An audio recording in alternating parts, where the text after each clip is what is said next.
Gaganaduhin ka talaga magluto kapag ganito ang iniihaw mo mga pare ko, na may talong, itlog ng itik, buro, bulig or dalag ang tawag mga pare ko, at meron pa mustasa. So yan mga pare ko, siguradong napakasarap nito mga pare ko. Nyamanakin sakin! Meron tayo ditong 4 na pirasong bulig or dalag ang tawag nila mga pare ko. So yan mga pare ko, meron din tayo ditong mustasa, talong, itlog ng itik, at syempre yung galing Tandaba ang ating burong kanin mga pare ko. So syempre naka-ready na rin yung ating kamatis, bawang, sibuyas at luya. Syempre yung Tigat ni John TV! John TV! John TV!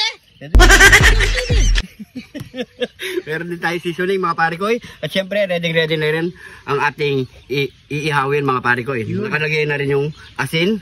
So yan mga pare ko. Diretso na yan. Tara, ihaw na natin pare ko.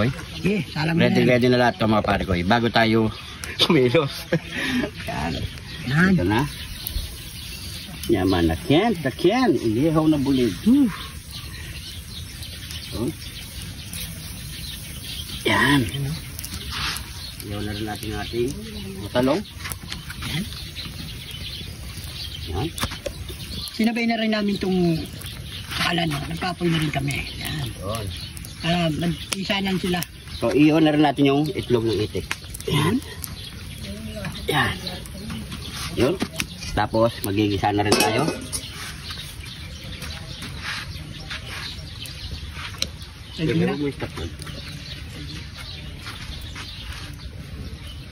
Ay, sarap.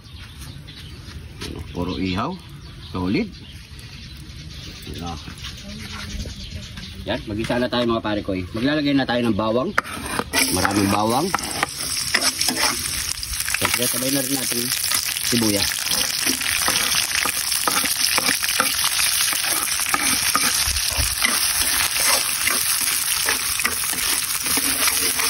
Lagyan natin yung sili. Tigat ni John TV!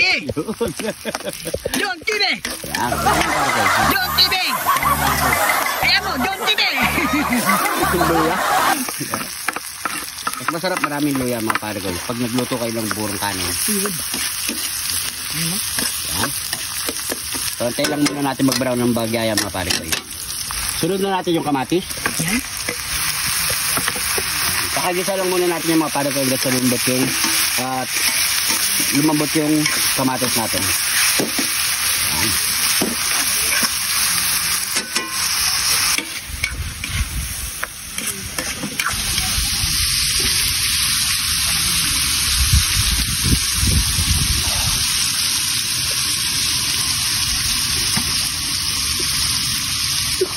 Luto na rin ang ating burong kanin mga pare ko. Galing pa Tandaba, ayan o. So pwede na yan. So ihaw na rin ang ating talong at dalag or bulig. Tsaka yung ating itlog itik mga pare ko. So ano pa kasunod yan? Nyamanakin sakin! Nyamanakin sakin! Heto na yung inihaw nating bulig or dalag. Tapos nagluto tayo ng burong Tandaba. At siyempre inihaw na talong. Inihaw na itik, itlog ng itik. Yan yung ginagawang buro mga pare ko. Ayan. At meron tayong mustasa lang. Yan, pwede na yun. Solve na tayo dito mga pare ko. Siyempre bago tayo magmukbang, pray muna tayo. Thank you Lord sa napakasarap na pagkain na ito Lord. Bless po yung viewers namin Lord. Bless po sa sumusuporta sa amin Lord. Bless po yung family at kalusugan namin Lord. In Jesus name. Amen. Amen. So yan mga pare ko. Kain na po tayo. Sabay-sabay po tayong kumain. Yun o. So pare ko. Baladan, ito yung masarap. 4 ko mga pare ko. Siyempre, yung dalawa meron tayong kasama. Ayan. Kaya ko. Bali. Ano? Ayan po tayo. Ayan, bali na natin. Yun o. Wow. Yun o. Maligay tayong buro dito. Yan. Solid. Kain po. Cheers.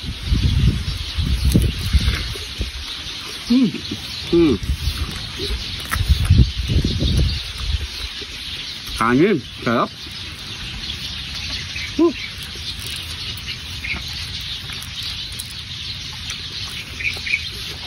Shoutout po sa binilan namin ng bulig. Yan o, na taga Tandaba. Sarap.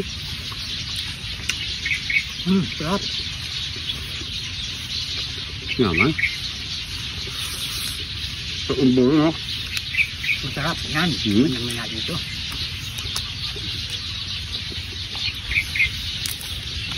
Yung the best jam.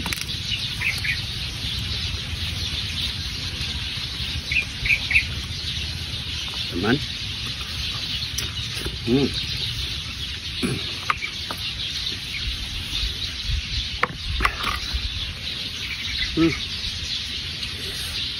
Ikaw ah.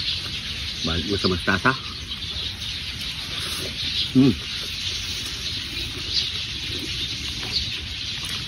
Naman.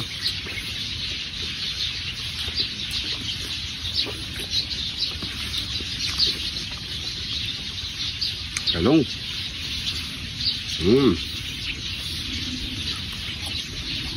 Fresh talong. No?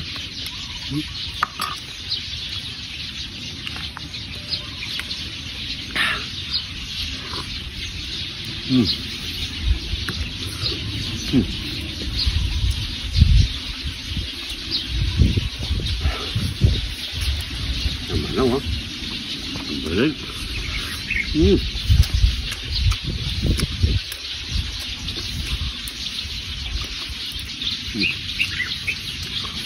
Tanong ko lang mga pare ko kung iapag sa'yo ang lechon baboy, tapos iapag sa'yo ko, anong pipiliin nyo? Pili kayo, comment kayo mga pare ko. Yeah. Masarap na nilalatag ha. Kung inilatag sa inyo, anong pipiliin?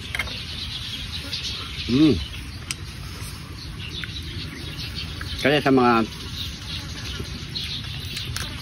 mahilig na yung dito, sigurado mas marami. Lalo yung mga vegetarian.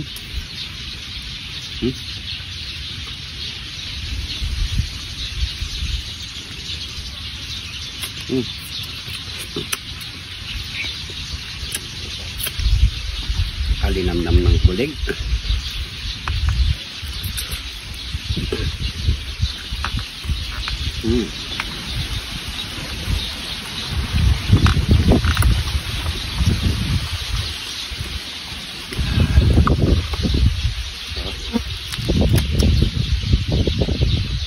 Yaman na.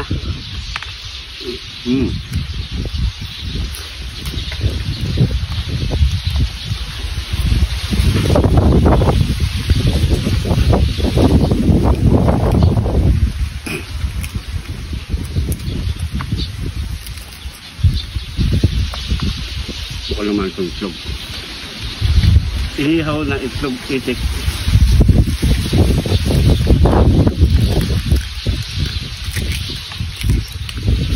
Ito yung ginagawa nilang buro. Bababad nila sa putik na may asin. Babad nilang ilang araw, siguro mga sa linggo na pare ko yun. Kakapit na yung alat. Oo. Itlog buro na siya. Ano, inihaw natin. Pero pag nasobran sa ihaw mga pare ko, pumuputok siya. Pumuputok rin. Yung kulay ng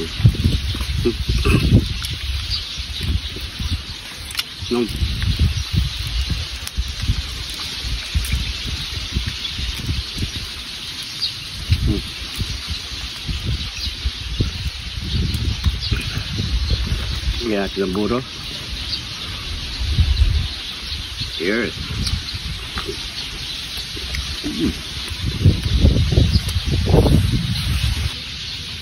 Itlog. Then, inihaw na itlog itik. Ay, nabumuka na ako. Mama na yung ano, balat. Yan na ano sa buro. Ha?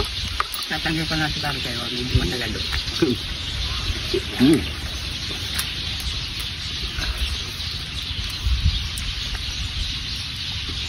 Ha?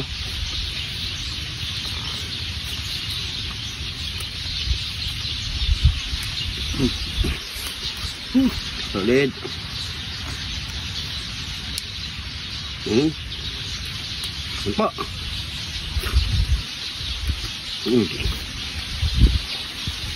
Grabe.